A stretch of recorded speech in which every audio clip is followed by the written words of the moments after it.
Là-dessus, on va aller retrouver tout de suite, tiens, pourquoi pas, la mairesse de Montréal, Valérie Plante, qui est avec nous à LCN. Bon après-midi, Madame la mairesse.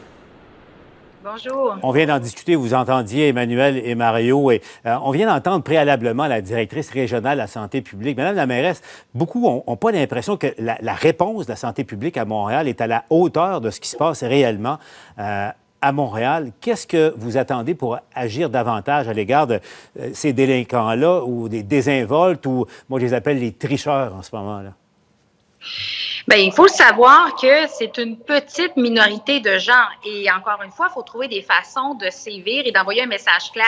Et je suis d'accord avec tout ce que Mme Latraverse et M. Dumont ont dit, à savoir que pour cette petite minorité-là de tricheurs, comme vous les appelez, il faut trouver une solution.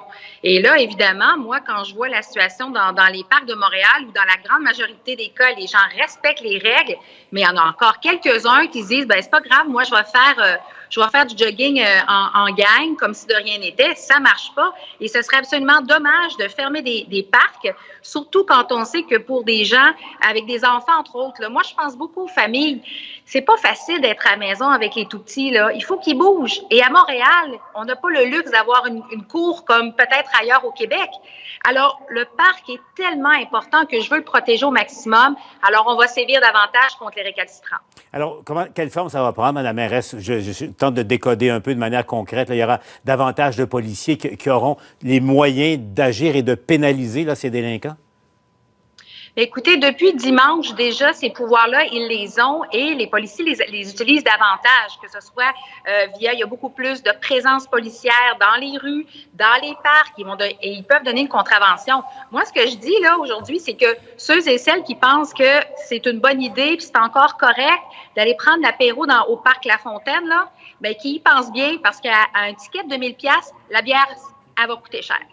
Et c'est ce qui s'en vient, Mme la mairesse? Absolument. Ces pouvoirs-là, la police les a déjà. Mais ce qu'on veut faire, c'est envoyer un message très clair. Parce qu'encore une fois, je tiens à le réitérer, la majorité des gens respectent les règles. Les parcs, je veux donner la priorité à ceux et celles qui en ont besoin, dont les familles. On en a pour longtemps. Je répète souvent que c'est pas un sprint, c'est un marathon. Et quand on a des enfants à la maison, on a beau vouloir les garder confinés, mais à un moment donné, il faut prendre l'air, il faut bouger, c'est bon pour la santé mentale, c'est nécessaire. Alors, moi, les gens qui n'ont pas d'affaires au parc, n'y allez pas. Allez prendre une petite marche dans votre pâté de maison, mais vraiment, il faut que les gens comprennent que ça n'aurait pas de bon sens qu'à cause de leur égoïsme, jusqu'à un certain point, certains gestes égoïstes en tout cas, on soit obligé de pénaliser toute la population. Je sens que vous en avez assez, Mme la mairesse. Je suis en colère, c'est sûr, parce que je reçois tellement de messages de détresse. J'en reçois énormément, des gens qui ont perdu leur emploi, des parents qui ne savent plus quoi faire avec leurs enfants.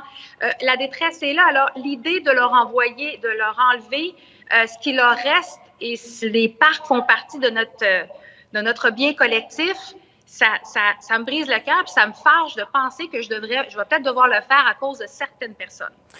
Il nous reste 20 secondes, Mme la mairesse. Donc, pour les gens qui nous écoutent, on comprend que la situation est très, très sérieuse et on comprend qu'on en a pour plusieurs semaines encore. C'est le portrait que vous faites également, là? Absolument.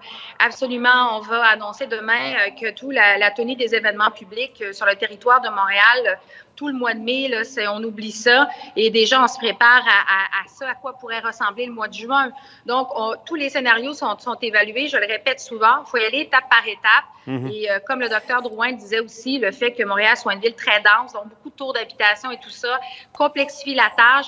Mais dans tous les cas, on est prêt à poser les gestes nécessaires en fonction du contexte. Et un confinement qui durerait jusqu'en septembre, comme ça circule à Ottawa, est-ce que vous avez ça aussi sur votre table de travail, Mme la mairesse? Je viens de faire un grand soupir parce qu'à chaque fois que j'entends septembre, je dois avouer que c'est difficile à avaler, mais dans tous les cas, on va soutenir la population. On va avancer avec elle et de là, l'importance de garder, encore une fois, je le dis là, nos parcs ouverts le plus longtemps possible pour la santé mentale et le bien-être de tout le monde. Et Dieu sait que c'est important. Mais merci, Valérie Plante, mairesse de Montréal, qui nous parle en direct de l'Hôtel Ville. Merci, Mme la mairesse, d'avoir été avec nous. Merci. Bonne journée.